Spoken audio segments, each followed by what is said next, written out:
Assalamualaikum warahmatullahi wabarakatuh. Halo teman-teman semua, kembali lagi dengan saya, Nurul Anissa, dalam video pembelajaran pelayanan kefarmasian di apotik bagian ketiga.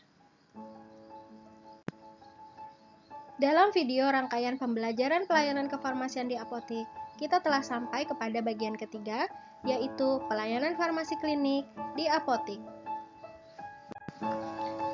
Berikut merupakan kegiatan-kegiatan pelayanan farmasi klinik di apotik.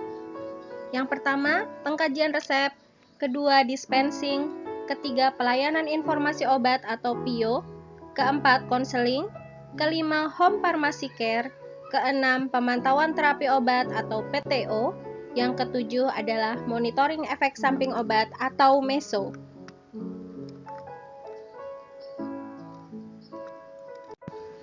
Kita akan membahas satu persatu dari kegiatan-kegiatan farmasi klinik yang sebelumnya telah disebutkan. Yang pertama adalah pengkajian resep. Di dalam pengkajian resep, kita akan melakukan pengkajian terhadap 3 aspek. Aspek pertama adalah aspek administratif. Yang kedua adalah aspek kesesuaian farmasetik. Dan yang ketiga adalah aspek pertimbangan klinis.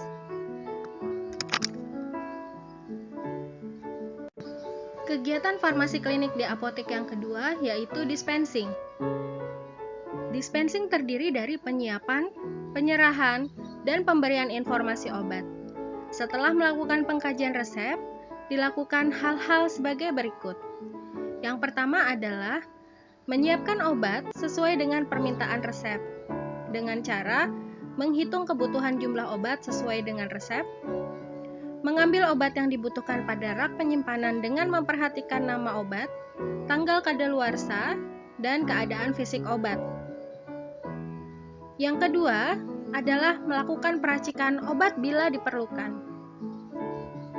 Yang ketiga, memberikan etiket sekurang-kurangnya meliputi A. Warna putih untuk obat dalam atau oral, B. Warna biru untuk obat luar dan suntik, C. Menempelkan label kocok dahulu pada sediaan berbentuk suspensi atau emulsi. Yang keempat, memasukkan obat ke dalam wadah yang tepat dan terpisah untuk obat yang berbeda untuk menjaga mutu obat dan menghindari penggunaan obat yang salah. Setelah dilakukan penyiapan obat, dilakukan hal-hal sebagai berikut.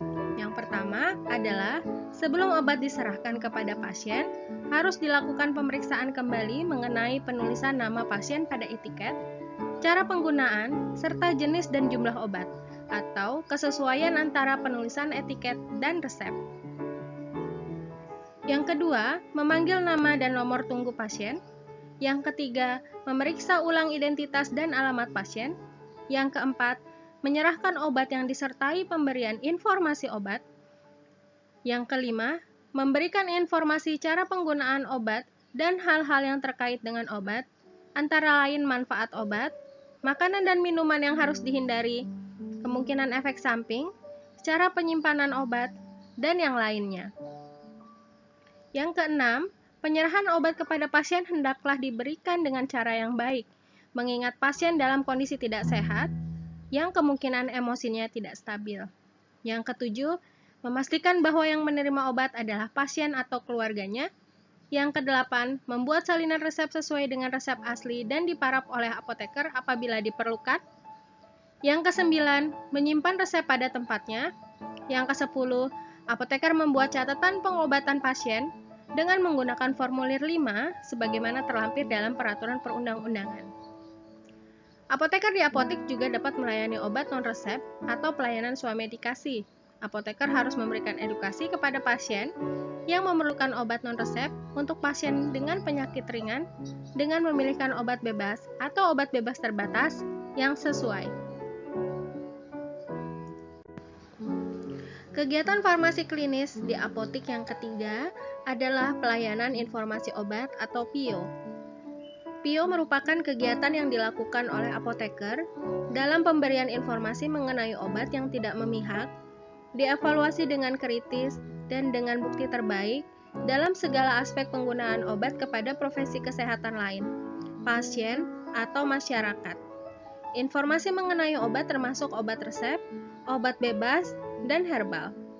Informasi yang diberikan meliputi dosis, bentuk sediaan, formulasi khusus, rute dan metode pemberian, farmakokinetik, farmakologi, terapeutik dan alternatif, efikasi, keamanan penggunaan pada ibu hamil dan menyusui, efek samping, interaksi, stabilitas, ketersediaan, harga, sifat fisika atau kimia dari obat, dan hal-hal yang lain.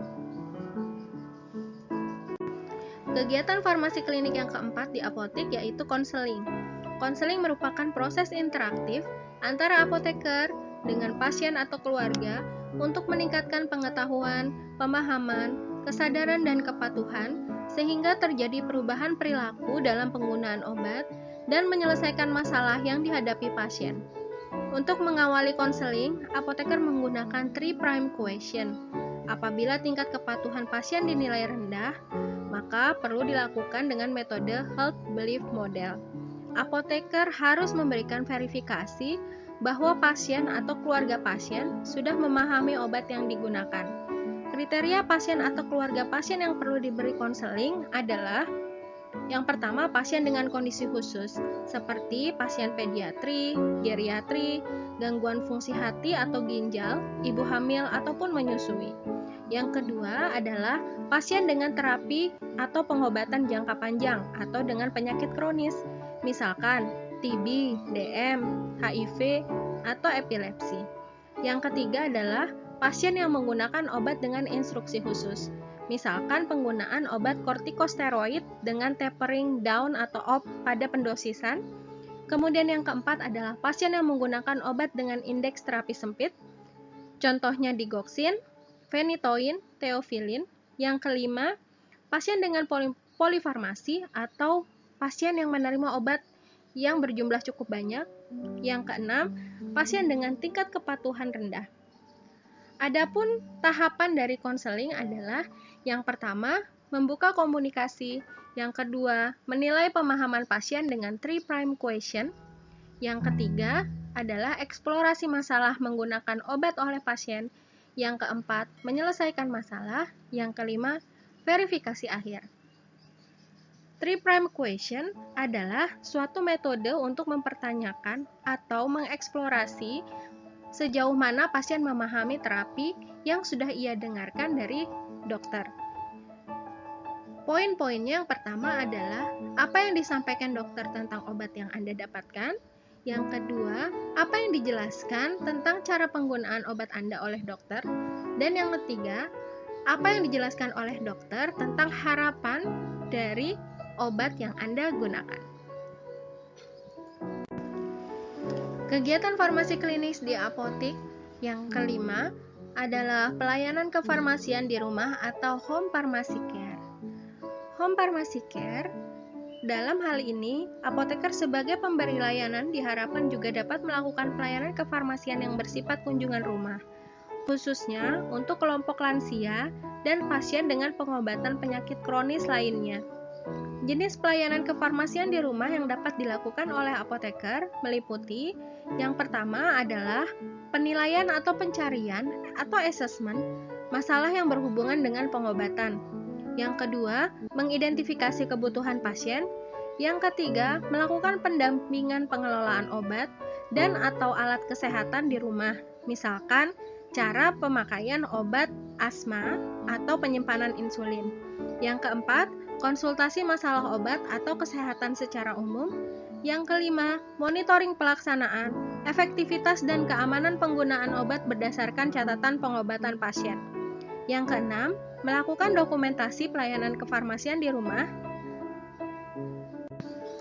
Kegiatan keenam yaitu pemantauan terapi obat atau PTO. PTO merupakan proses untuk memastikan bahwa pasien mendapatkan terapi obat yang efektif dan terjangkau dengan memaksimalkan efikasi dan meminimalkan efek samping. Adapun yang menjadi kriteria prioritas dalam pemilihan pasien untuk dipantau adalah: yang pertama, kelompok anak-anak, lanjut usia, ibu hamil, dan menyusui. Yang kedua, menerima obat lebih dari 5 jenis atau polifarmasi. Yang ketiga, multidiagnosis. Yang keempat, ada gangguan fungsi ginjal atau hati. Yang kelima, menerima obat dengan indeks terapi sempit. Yang keenam, menerima obat yang sering diketahui menyebabkan efek samping yang merugikan. Kegiatan dari PTO adalah yang pertama memilih pasien yang memenuhi kriteria prioritas, yang kedua mengambil data, yang ketiga melakukan identifikasi masalah terkait obat atau DRPS, Drug Related Problems, yang keempat menentukan prioritas masalah, yang kelima memberikan rekomendasi atau rencana tindak lanjut, yang keenam mengkomunikasikan hasil analisis kepada tenaga kesehatan yang terkait untuk mengoptimalkan tujuan terapi, dan yang ketujuh melakukan dokumentasi. Kegiatan farmasi klinis yang terakhir atau yang ketujuh di apotik yaitu melakukan monitoring efek samping obat atau MESO.